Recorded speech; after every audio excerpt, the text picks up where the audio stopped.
and the one from the Mount Sinai, which gendereth to bondage. So here again we see God revealing himself, and yet everything about him, there was none that could keep that law and obey him. And he compares that to Agar, Abraham's bondmaid, as compared to Sarah, who was the free woman. And he said this Agar in verse 25 is Mount Sinai in Arabia. Now Arabia covers a large portion of the land over there if you look on a map. And somewhere in the middle there was this mountain called Sinai. Actually, it would have been the same place where God was pleased to reveal himself to Moses in the burning bush. Another name given to it is Mount Horeb. And these were names that already were given to this particular mountain. It's interesting that Horeb, the meaning literally is a glowing or a heat, and seems to have reference to the sun. That this is what those people of the day called it, as they had their gods that they worshiped. And so this was a place where typically those of the day would have maybe given glory to the sun, but also the name Sinai, the wilderness of sin. It's not sin as in disobedience unto God, but it was actually a name that the inhabitants had given to that wilderness that paid homage to the moon. So sun and moon. As far as the people of the day, just like in Canaan when they went in, all these people had their different gods. But it was here that the Lord was pleased to reveal himself unto Moses by the burning bush. And then 40 years later, when he brought Moses there again with the children of Israel out of Egypt. The heart. And I love this in verse 21. It's the word that makes us willing.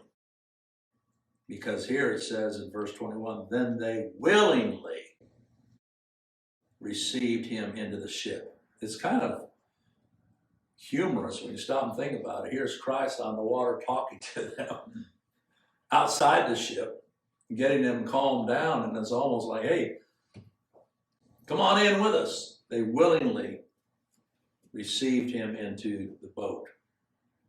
And that's how the grace of God works, making us willing in the day of his power. That above all things, we need him. And here in verse 22, the Lord speaks to the condition of his people. God never judges just randomly, but there's reason. He says, for my people is foolish. They have not known me. They are sottish children, and they have none understanding. They are wise to do evil, but to do good they have no knowledge. Here when he says, my people are foolish, he's speaking that of the people of Judah, that he had, the national people that he had set apart to himself, and yet he describes them here as being foolish, and that's accurately diagnosing the problem. That's all of us by nature.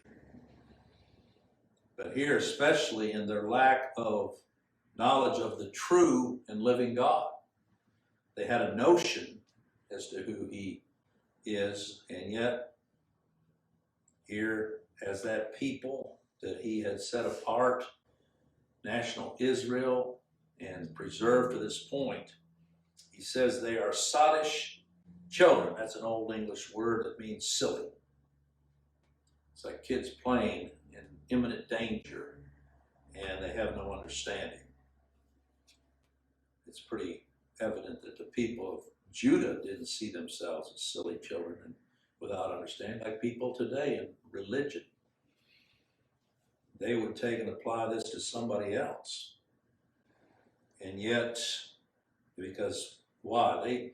People see themselves as wise in their own eyes. But here he says they have none understanding, not of the true God. People think they know God. They think that they're worshiping him, but God must be revealed. Here it says they're wise to do evil, but to do good they have no knowledge. wise to do evil. Here they have a pretended wisdom, a profession, and yet not according to the truth. They were indeed wise, but in the ways of evil. And when it came to doing good, they had no knowledge. And that, again, describes any one of us until it pleases God by his grace to reveal Christ in us. We can never